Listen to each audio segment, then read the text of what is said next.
Walker hammers it. Going back, Sherholtz.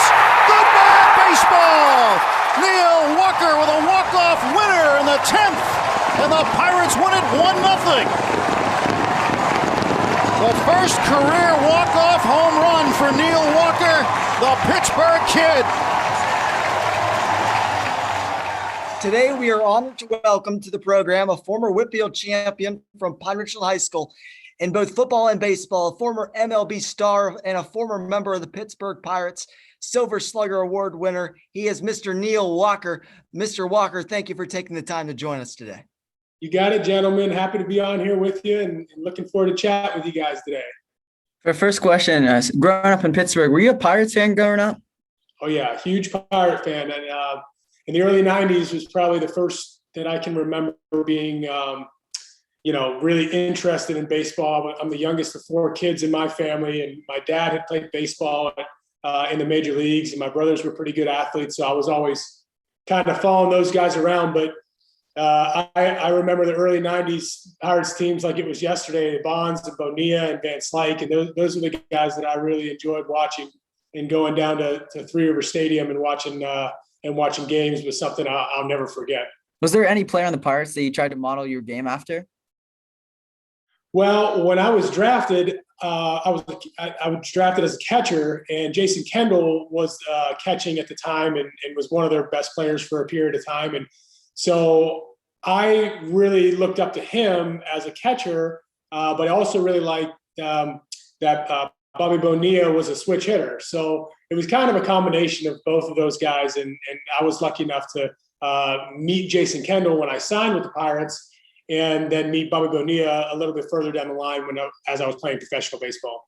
How much did you enjoy playing football while growing up in addition to baseball in high school?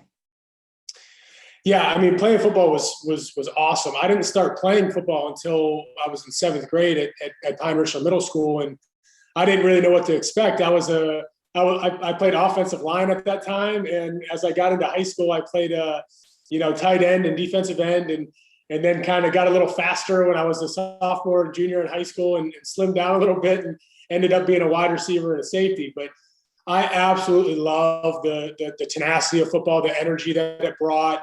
I didn't love getting beat up too much. And so when it came time to make a decision whether it was football or baseball, it was a pretty easy one for me. But like I said, the energy that football brought was something that is really hard to replicate as a baseball player, just because you play so many games and it's kind of more of an even keel, stay right in the middle type of mindset. So I definitely missed those football days. The last time I was on a football field, we lost the state championship game in double overtime in 2003. So those scars are still a tiny bit a part of me. That was a question I was going to ask in a minute, but you just alluded to it. In that game, didn't it go really long in that game too? A really like double, triple overtime?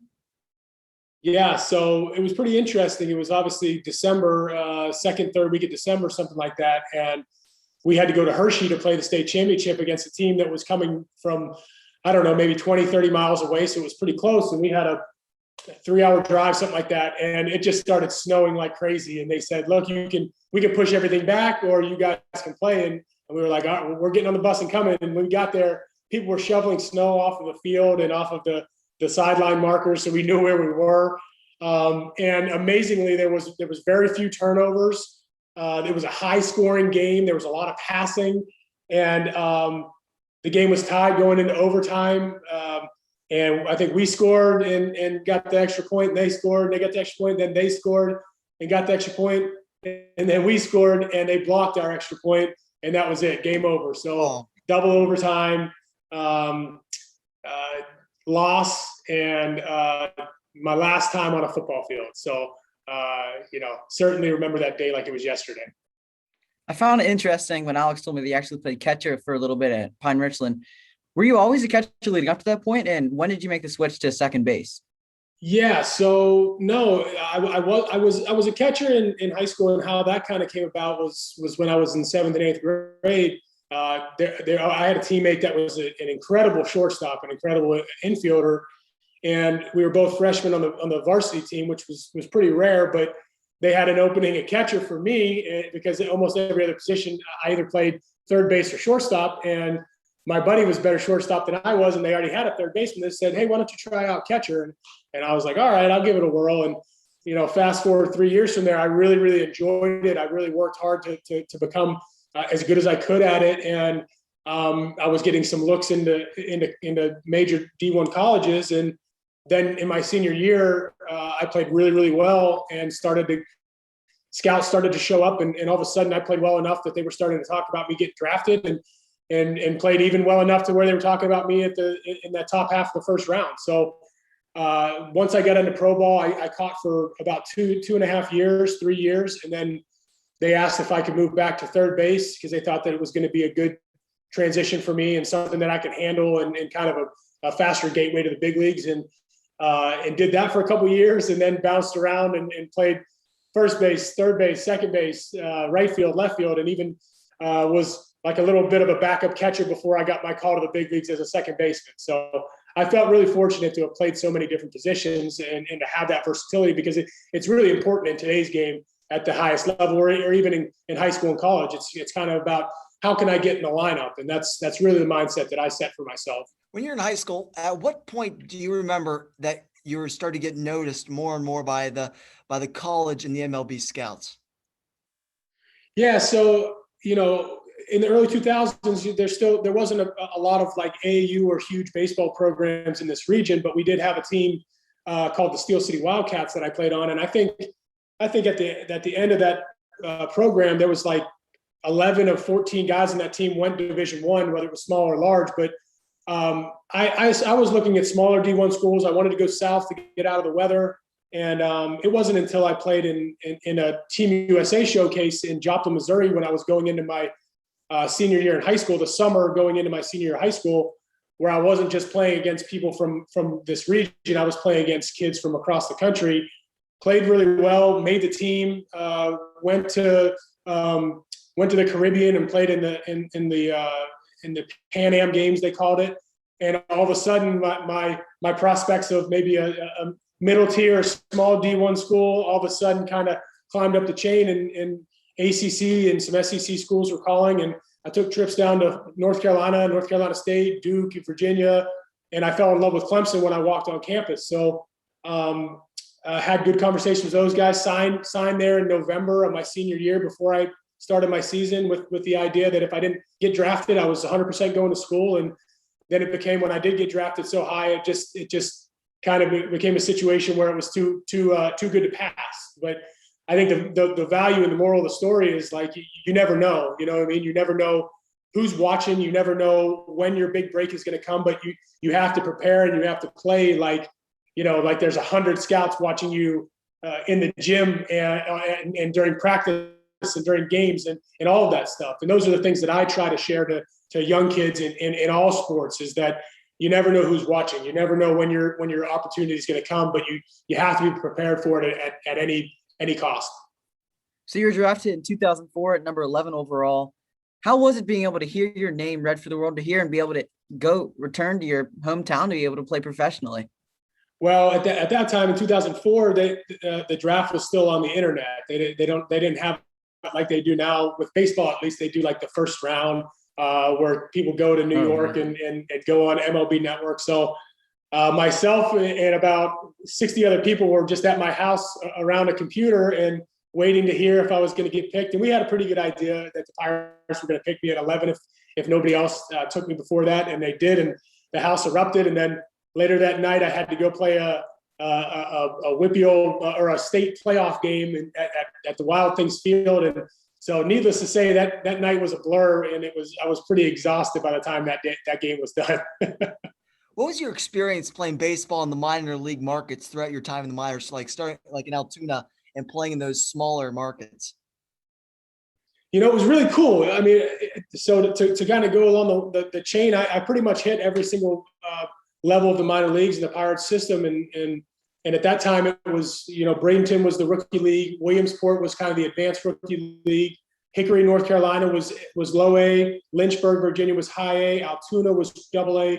And Indianapolis was triple A. So Indianapolis was a big city, but between Hickory, Williamsport, Lynchburg, and Altoona. These were all pretty small places on the East Coast. So it was really neat. They did a lot of promotions. Local colleges and high schools would come in and have nights out at the ballpark, and there was always a lot of people that showed up to the game. And they created as much of a buzz as they could in some of these small towns. But you really felt the love when you were there. A couple places you had host families, and Altoona had a host family for a period of time.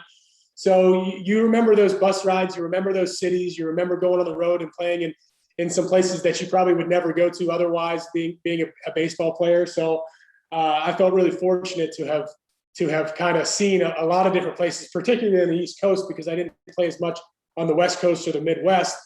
Most of my time was between Maine all the way down to Florida before I got to the big leagues. So being in that chain in the minor leagues, like you mentioned, how are you able to keep progressing as a player to be able to build up and get to the major leagues?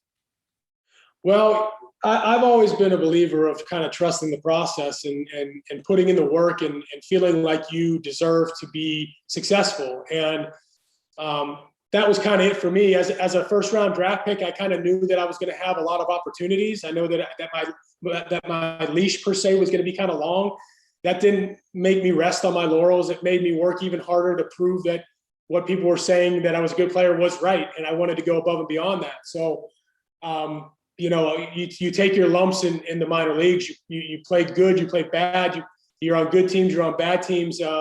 There's always a bigger picture. You're always working toward just making yourself as good as you can be to help the major league team, but you never really know. You always feel like you're really, really far away from being in the big leagues. And, when you get to AAA and you kind of say, wow, there's no other steps up from here except the big leagues, it kind of puts you in a sense of really locking it in and wanting to perform and wanting to get to that next level and not go back. And for the most part, I was fortunate. I got called up in September of 2009, didn't make the team the following year, but got called up in May of 2010 and never went back. So I was really, really lucky to have had that and learned so much during my process of whatever was 6-7 years in the minor leagues. But as a high school draft pick, that's kind of a normal process, and I wouldn't trade it for anything in the world. How long did it take you to feel like you belonged in the major leagues? Was it like your first hit? Was like your first home run? Was it something that really made you think, I belong on this team? Yeah, I don't know. I always tell people I was kind of fortunate, and sometimes it sounds kind of bad, but we were not very good in 2009, 10, 11, and 12. We had a good first half and then a better second half, or a good first half and a bad second half. And then 13, 14, 15, obviously we had the playoff run. So when I got to the big leagues, it wasn't like I was in the New York Yankees market where the fans are expecting you to perform right now and the team is expecting you to help the team win right now. We were somewhat in a rebuilding mode. So, myself and Andrew McCutcheon and Starling Marte and some of these guys that we kind of came up around the same time, we were somewhat fortunate to be able to play and take our lumps and learn at the major league level without really having that heavy weight of trying to win a World Series. We were trying to put the right pieces together to compete, and eventually that happened. But from an individual standpoint, I always felt like I could play at the major league level. I didn't necessarily have a position at the time. Like I said, I didn't play much second base when I got to the big leagues, but I made that work, and then I bounced around later on in my career. But so I don't know if there was necessarily I'm here, I'm going to stay type of moment. I always felt like I needed to work so hard to feel like I deserved to get hits and deserved to play well defensively and deserve to be a good teammate. So I always had kind of that anxiety in the back of my brain, and fortunately it worked out for me. Can you recall how it felt in your first major league at bat what I believe was a pinch hit for Charlie Morton? How was that being able to step up on the big stage and have your first at bat? Well, it was pretty amazing. I mean, in the minor leagues, you don't play in stadiums that have that third deck. So, even the biggest minor league stadiums, Indianapolis, we used to get 10 to 15,000 people on summer weekends. So I get called up to Cincinnati, and there's in September, and there's not a ton of people there, but there's a lot. And you step out you take batting practice, you look around, there's not that many people, but you come out of the dugout for your first time and you're on deck and you look up and you're like, oh my gosh. And you just kind of try to put your helmet brim down a little bit so you don't get too nervous. And that particular night, I got an at bat, like you said, late in the game, and almost had a hit. And Brandon Phillips made a web gem play on me to take away my first big league hit. But I got a hit a couple of days later, and the rest was kind of history as far as my career is concerned. While you were with the Pirates, were there any players that really helped you progress as a player? Yeah, early on in my career, a guy named Jack Wilson was somebody that was a mentor to me, and we didn't play the same positions, but he always made me feel welcome. And by the time I get to the big leagues, he was already traded from the Pirates and had moved on in his career. But I still keep in touch with him. His son is a college baseball player in the Phoenix area, and he's somebody that helped me, and not even as much from a baseball standpoint, although he did, but from a growing up standpoint, and from how to handle yourself in the locker room and how to handle yourself with the media and kind of all those things. And, I tried to do the same thing as my career progressed along to the young guys that were coming up. And so I was really fortunate to have somebody like Jack that taught me the right things to say and the right things to do when things were easy and things were hard and everywhere in between. So being a switch hitter in the MLB, was that something that you developed early on, or was that something that the coaches tried to push on you as you got into the?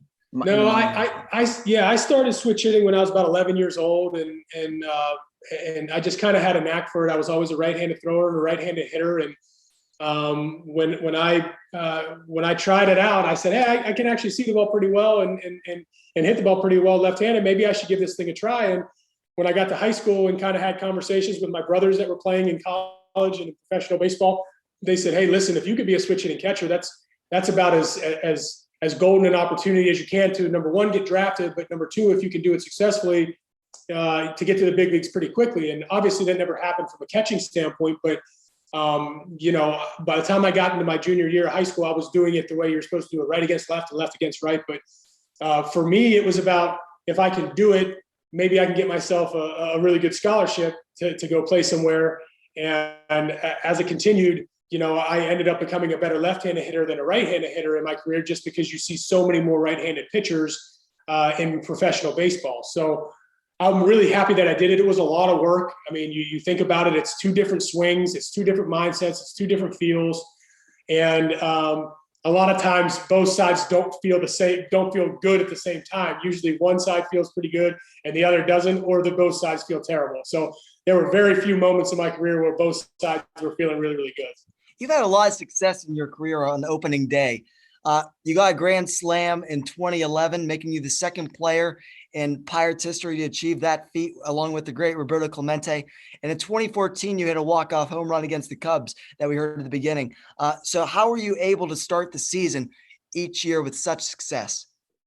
Well, I think I had a lot of anxiety starting out the season. Everybody wants to start the season out really well. So at the end of spring training, you're really monitoring how your swing feels, how your mind feels, how your body feels. And, I was fortunate to have some really cool opening day moments, especially in Pirate uniform. So there's nothing better than kind of that first game of the season, number one, getting a win for the team, but number two, maybe hitting a homer or having a big hit or making a great defensive play to kind of kickstart your season per se. So I was really lucky and to be in some really cool company, like you said, with Roberto Clemente hitting a grand slam on opening day and having a walk-off at home in extra innings, all those things. You remember all those things as a baseball player as your career progresses.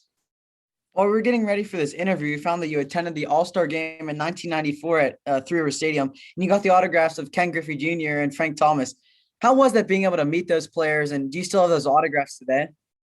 Yeah, it was awesome. I mean, that was, like I said, I was 8 or 9 years old in 94, and me and my brothers were lucky enough to go down to the All-Star Game and kind of the batting practice festivities. So we were lucky enough to get some autographs. And actually the Frank Thomas autograph is right here. There. So, yeah.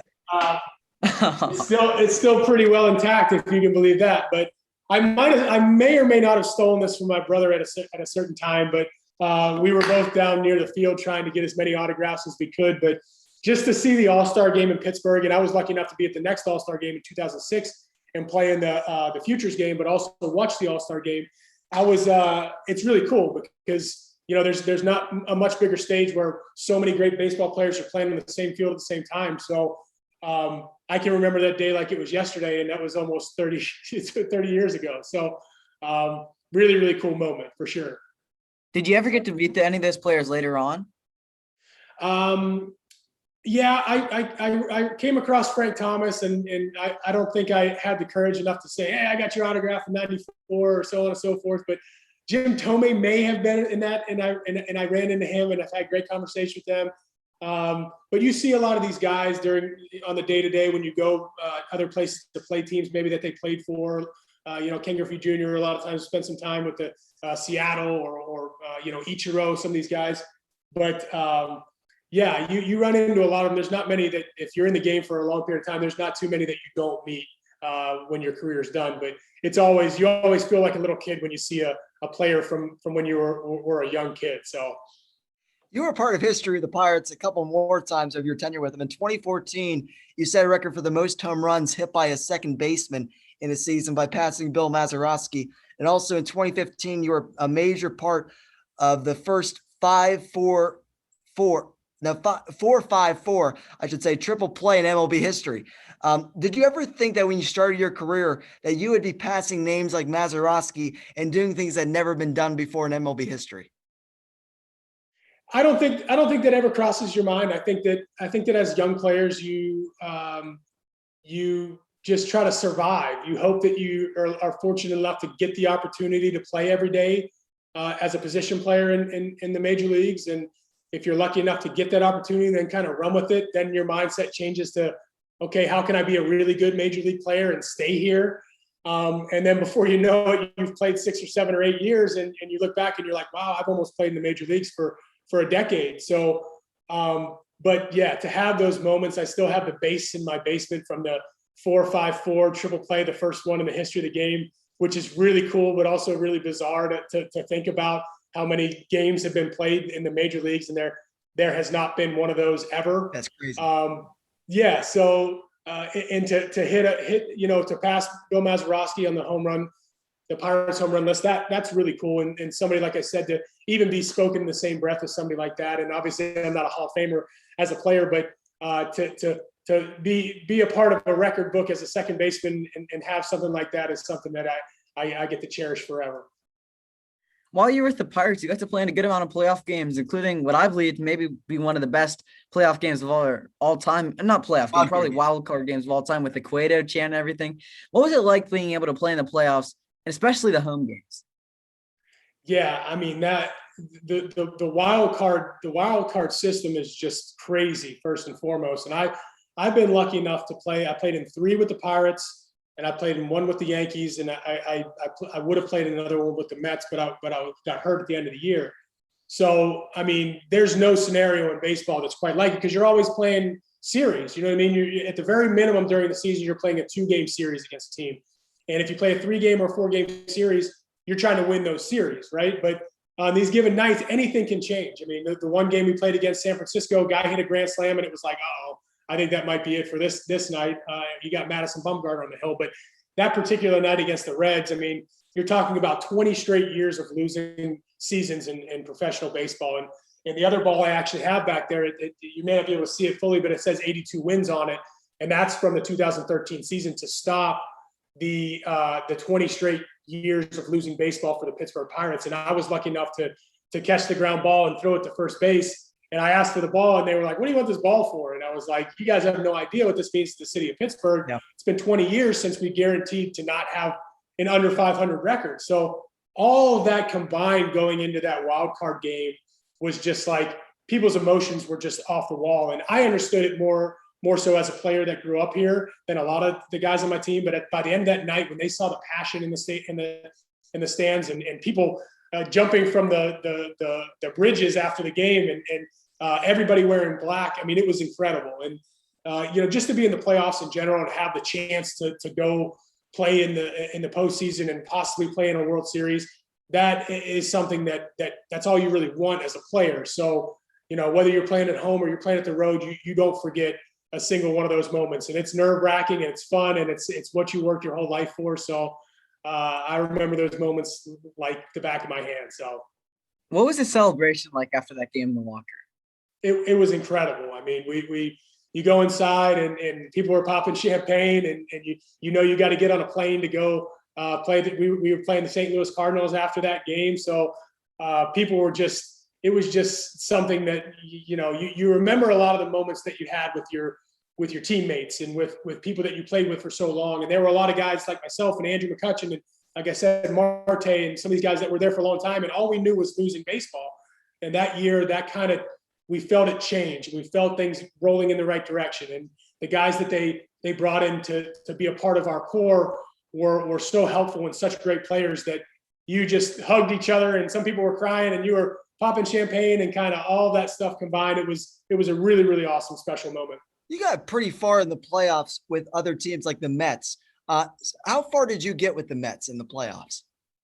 Well, the year that I went to the Mets, the year before, they were in the World Series. So and the year that I was there, like I said, I got hurt and we lost in the wild card game. So the farthest I had been was with the Yankees. We went to the division series the year that the Red Sox won the World Series, and then 2013 with the Pirates, we won that wild card game, and then lost Game 5 of the division series. So yeah, I wasn't fortunate enough to make it to a World Series in my career, but got to play in some really cool games in some really cool cities with some great teammates and great different organizations. So you remember, like I said, that the teammates that you played 162 games with, and then went into the postseason and played 7.5 months of baseball with.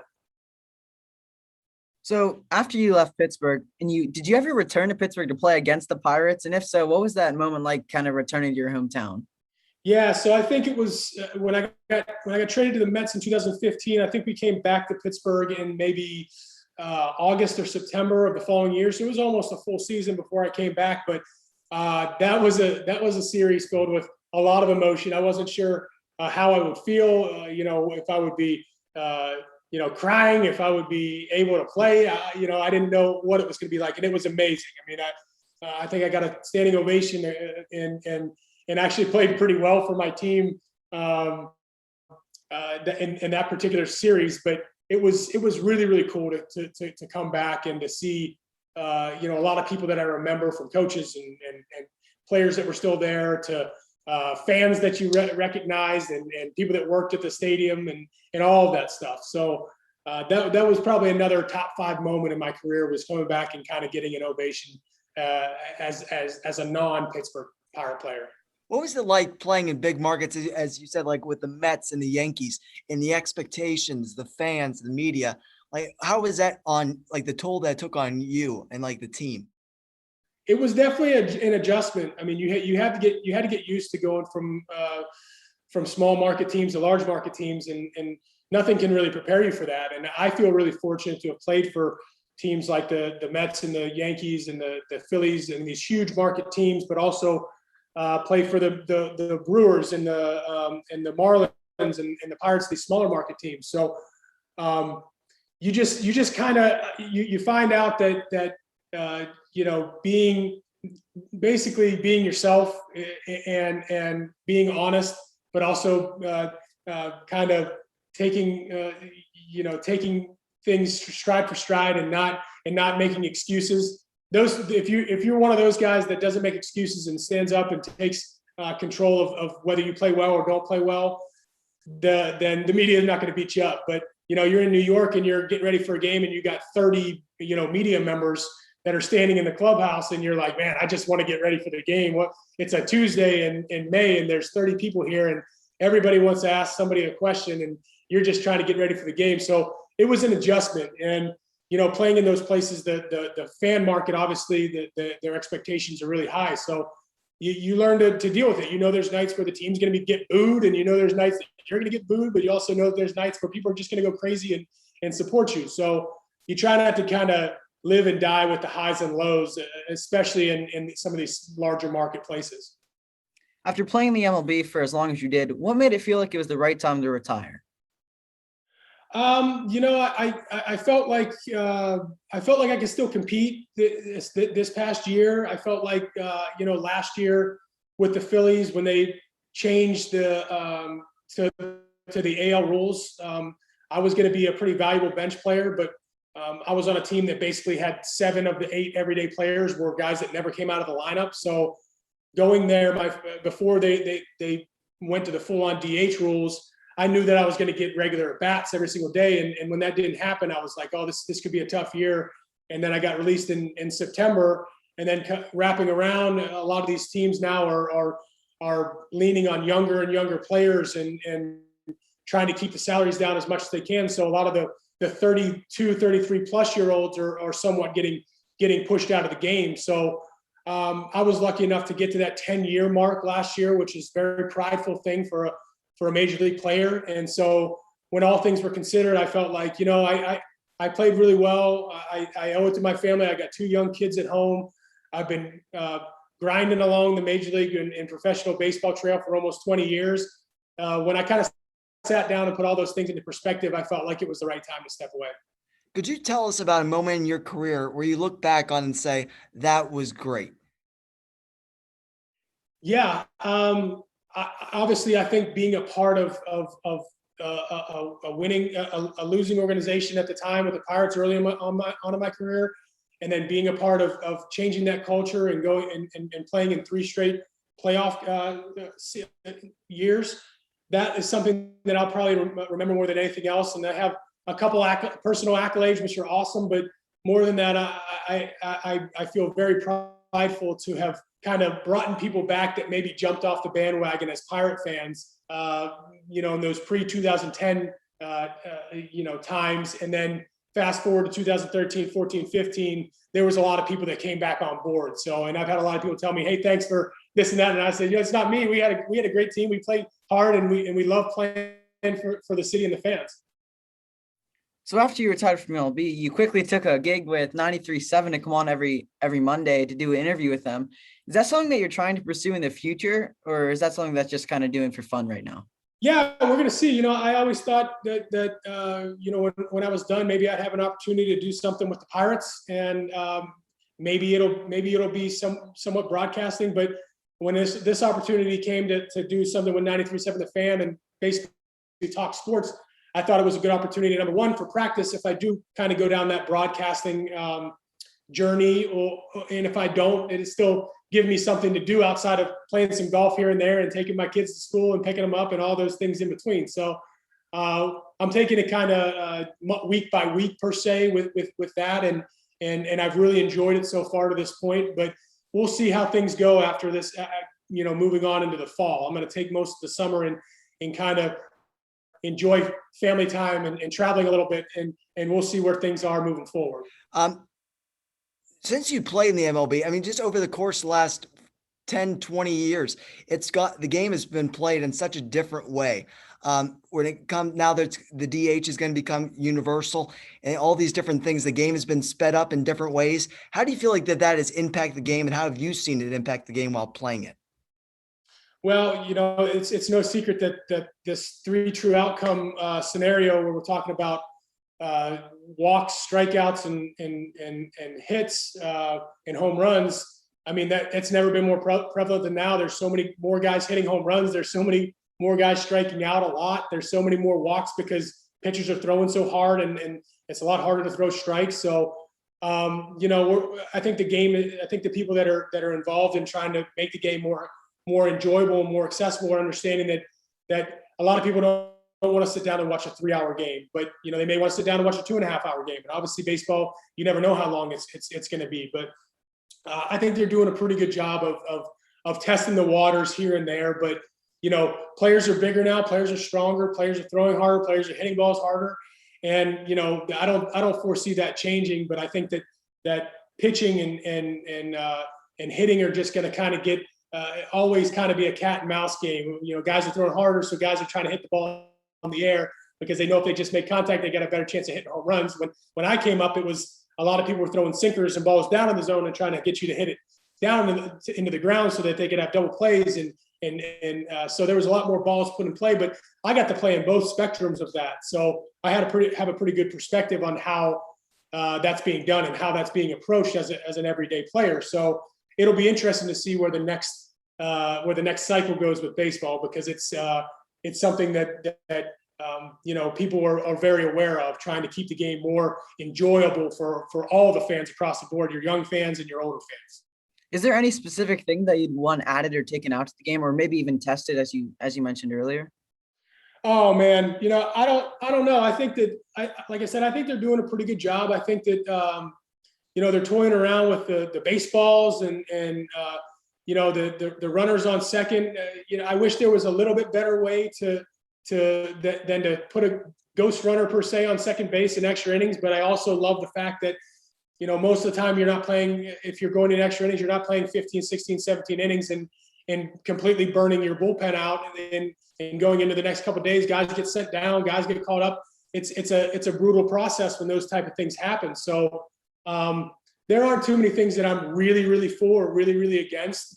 But I am for, making the game move smoother and trying to figure out ways to keep guys healthier. There's so many injuries now. So maybe you want to play less games. I don't know. It's one of those things for me where, you just want what's best for the game and for the fans and for the organization. So as time goes along, maybe I'll have a different answer for you down the road. But as of now, I'm kind of weighing a lot of the options and seeing what things seem to be working and not working in baseball. Like a 162 game season, as you just said, how are you able in particular to be able to maintain and improve your batting and your fielding over that time? Like 162 games, you have a good month here, and then it's a couple of bad games here. You get in a slump, then you get out of it. How are you able to go through those times and come out on top? Well, like I said, your preparation is key. Knowing how you feel and listening to your body. When you get into June, July, and August, you can't put as much work as you did in April, May, and early June because your body's just gonna be worn down from traveling and playing so many games. So for me, as my career progressed and as the year progressed, I always tried to live by the quality over quantity metric, where maybe I backed down on my pregame routine of instead of taking 20 ground balls, maybe I took 10 good ground balls. Instead of hitting 30 balls in the cage, maybe I hit 15, and just try to stay as fresh as I could and listen to my mind and body and step back sometimes and to know that it's not necessarily, if you're not doing something, you're doing nothing. That's not necessarily the case in baseball. You want to be as fresh as you possibly can and making sure you're getting your rest and taking care of your body and doing your video homework on a day-to-day basis. And I always thought all those things were important, but it is challenging. There's so much that goes into a baseball season. So you have to be realistic and you have to listen to your body. Did you have any superstitions when you were in the MLB? No, not really. I mean, I tried to do things. I tried to wear the same things. I tried to wear the same undergarments. I tried to wear the same undershirts. I tried to wear, eye black during day games. I tried to do, keep everything in order. And as baseball players, a lot of times you are very structured and you try to get to the ballpark at the same time. But sometimes when those things don't work, you throw it all out the window and you try something else. A lot of times you come back to what's comfortable and what seems to have worked for you over the long haul. And for me, that was like, putting my uniform on a certain way, eating certain things before games, waking up at right around the same time, all those things, but nothing too specific. Yeah. I think this might be our final question, but I want to ask you, you have the experience of playing in the largest markets and then in some of the smallest markets.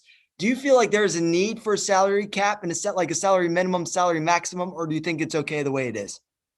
Well, I think that the way it's set up in baseball, and the way it's been for so long, where you have a free market, you're seeing some of these unbelievable contracts. You're seeing the $40 million players, and so you tread lightly when you talk about the salary cap because it's worked for especially on the player side for so long. Yeah. But maybe there's a way to get creative moving forward. To like I was telling you guys before, in today's game, the 32-plus-year-olds are kind of getting pushed out because number one, they're a little more expensive than the rookies and the first and second and third year guys, but they still have value to a team. But a lot of teams will say, well, we're going to take the younger guy because he's cheaper.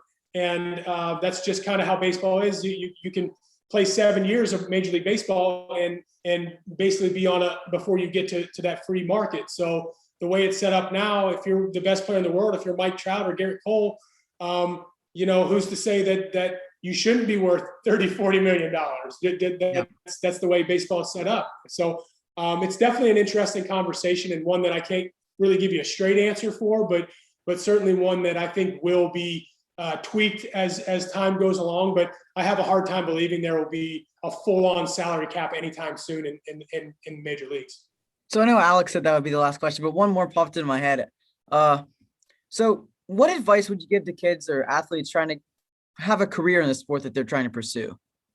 Well, take it in stride. Certainly there's so many different avenues in professional sports that can just get your foot in the door. And, there's a lot of GMs now in the game of baseball that never really played baseball, that went to MIT or Harvard or Yale or some of these schools that weren't necessarily baseball schools, but they understood metrics and they understood analytics and they understood how to put players together to get to the most out of each other. So, if that's something that you're interested in, find your way to get your foot in the door, even if it's an internship, and ask a lot of questions and be very open-minded to different thoughts and ideas, because, especially in the game of baseball now, there's a lot of people that played a lot of baseball that are running teams. And then at the same time, there's guys that never played past high school or middle school. So the sky is the limit, and there's never been a better time to get involved with professional sports if that's what you want to do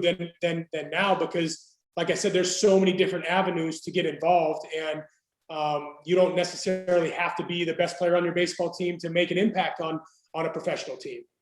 That's fantastic. And I want to say on behalf of us in the program, we really appreciate you coming on today and giving us your time, and maybe we'll do this again sometime. This is great.